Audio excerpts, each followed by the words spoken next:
Many of you know by now that we found out that I had cancer in late February, and today is the 28th of July. So it's been quite a journey since then.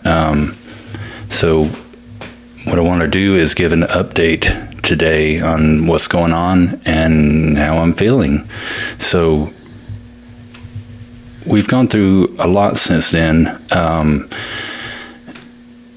Initially, I had to have 3 or 4, I can't remember if it's 3 or 4 endoscopies to open up my stomach, because the cancer had already blocked off my common bile duct, which was stressing out my liver, and had shrunk up my duodenum, which is the first 12 inches of your small intestine after your stomach, had shrunken that so that food was no longer able to get through to my small intestines. So everything was backing up.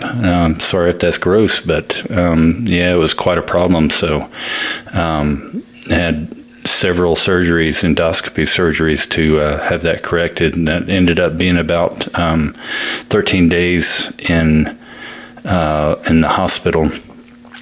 Ended up losing a bunch of weight, was on a ton of painkillers all the time, and like no food. That was rough. But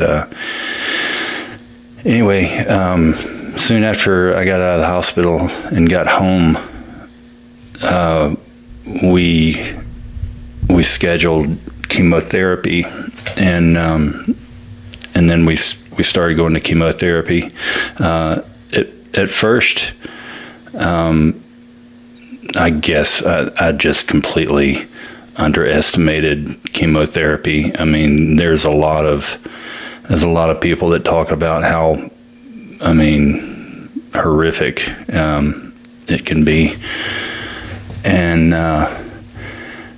yeah, my experience wasn't any different. It was, I didn't really start feeling the effects until about my 5th chemo session. I've got chemo every 2 weeks, and yeah, I go and then have an infusion on site, and then I take home a 46-hour infusion. And yeah, when that stuff started building up in my system, I started feeling, extreme fatigue, and one of the medications actually makes you feel like you're having neuropathy if your body gets cold, and for me, that's my toes. My toes. In fact, just recently, I think I've been letting my toes get too cold, because now I'm starting to have like these neuropathy symptoms in my toes, and that sucks, because yeah, my feet are already cold naturally, and now they're just tingling all the time, so that's a bummer.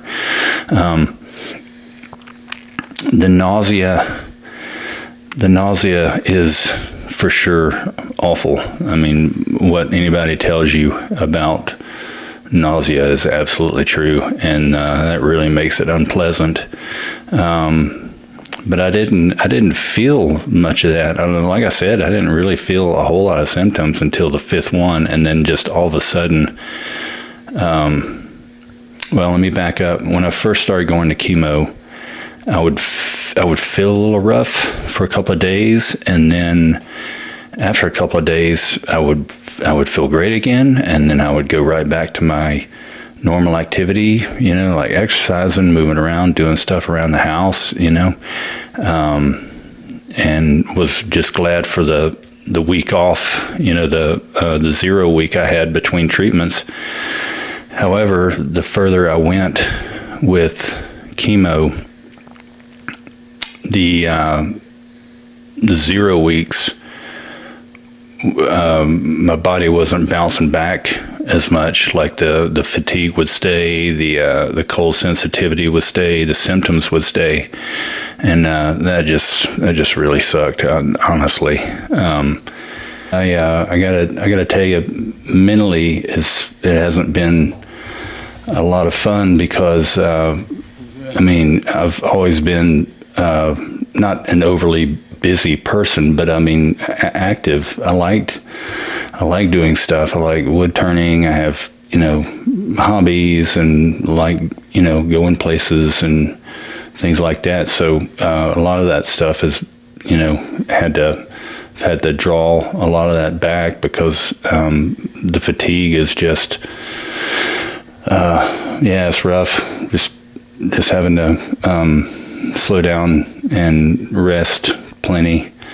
And now a note on the fatigue. Now it's like not being sleepy at all, but your body is completely exhausted. It's like there's a real disembodied feeling between this. Like the chemo is fatiguing your body, but your brain doesn't want to sleep. So even when you're trying to rest through chemo fatigue, your brain's still wanting to do things. And so I don't know, there's a really strange disconnect between your mind and your body during this fatigue. So just trying to manage that has been a real challenge. But anyway, so that's kind of how we're feeling right now. So where are we at in the treatment? So in about 2 weeks out now is when my Whipple surgery is scheduled. Now, if you guys don't know what a Whipple surgery is, I will put a link in the description of this video, and you can take a look at it. It's a surgery that was developed in the 30s by a guy named Whipple, and that's what the surgery is named after. And it is a way of removing cancerous or sick intestinal organs and rewiring it so that it works properly. And that's what they're going to do to me. They're going to take out, they're going to remove the half of my pancreas that has the tumor, and then they're going to remove the duodenum, first 12 inches of my small intestine, and then they're going to remove probably a lot of my stomach.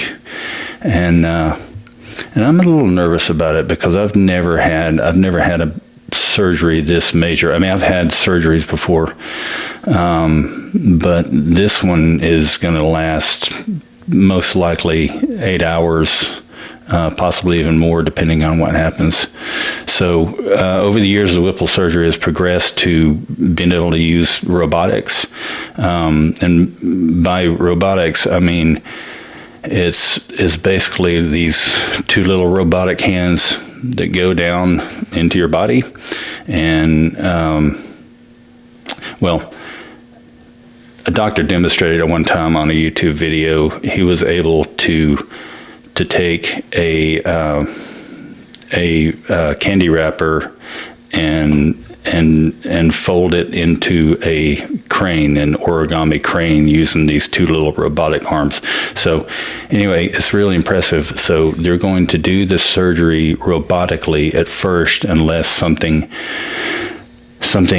weird or unexpected happens, and then it can be converted to a normal open surgery where the doctor will actually have his hands inside. All